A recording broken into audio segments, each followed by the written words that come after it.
Top quality और consistent performance के लिए सिर्फ सिल्वर पंप्स। टॉप क्वालिटी और कंसिस्टेंट परफॉर्मेंस के लिए सिर्फ सिल्वर पंप्स, नाम याद रखना।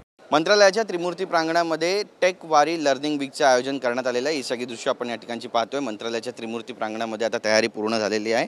प्रशासकीय अधिकारी कर्मचारी यांच्या कौशल्य विकासासाठी शिक्षण संस्कृती निर्माण करण्यासाठी टेक वारी महाराष्ट्र टेक लर्निंग वीक 5 ते 9 मे दरम्यान मंत्रालयात साजरा करण्यात येणार आहे। कृत्रिम बुद्धिमत्ता म्हणजेच एआयचा वापर करून रोबोट्स तयार करण्यात आलेले आहेत। ब्लॉकचेन, सायबर सुरक्षा, कार्यशाळा व विचार मंथनाबाबत इथे प्रशिक्षण सुद्धा दिलं जाणार आहे। या प्रशिक्षण कार्यक्रमाचा शुभारंभ आज सकाळी 11 वाजता राज्याचे उपमुख्यमंत्री अजित पवार यांच्या हस्ते होणार आहे।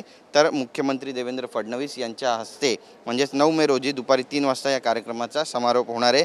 टेक वारी म्हणजे महाराष्ट्र शासन आयोजित पहिली डिजिटल वारी आहे। हे सगळे काउंटर्स या ठिकाणी बनलेले आहेत। आपण पाहतोय LED स्क्रीन लागलेले आहेत आणि एआयच्या तंत्रज्ञानाचा वापर करून ज्या गोष्टी शिकता येतात किंवा ड्रोन असू द्या किंवा इतर गोष्टी असू द्या, या सगळ्यांचा वापर नेमका कशा पद्धतीने करायचा आहे त्याची प्रात्यक्षिकं या ठिकाणी मांडण्यात आलेली आहे। आपण पाहतो की ड्रोन इकोसिस्टम हब या ठिकाणी तयार करण्यात आलेला आहे आणि आधुनिक तंत्रज्ञान तसेच नवीन कल्पनांचा संगम यातून होणार असून टेक वारी मंत्रालयातून सुरू होणार आहे आणि महाराष्ट्रातील सर्व जिल्ह्याच्या कानाकोपऱ्यात तंत्रज्ञानाचा प्रसार करून त्यामधून आधुनिक तंत्रस्नेह महाराष्ट्र घडवण्याची ही सुरुवात असल्याचं बोललं जातं। आपण पाहतो बघा, या ठिकाणी रोबोट्स तयार करण्यात आलेले आहेत आणि या रोबोट्सना सध्या त्यांचा डेटा सेट करताना आपल्याला काही इंजिनियरसुद्धा पाहायला मिळत आहेत। त्यामुळे रोबोटिक्स हा जो विषय आहे तो किती महत्त्वाचा आहे ते सुद्धा या ठिकाणी त्याची सुद्धा प्रात्यक्षिका आपल्याला पाहता येणार आहे। या टेकवारीमध्ये कृत्रिम बुद्धिमत्ता, ब्लॉकचेन, सायबर सुरक्षा इत्यादी तंत्रज्ञानाबद्दल अनेक सत्र असतील। त्यासोबतच तणाव व्यवस्थापन, आरोग्यदायी जीवनशैली आणि ध्यानधारणा याबाबतच्या कार्यशाळा आयोजित करण्यात येणार आहे आणि अनेक मान्यवरांना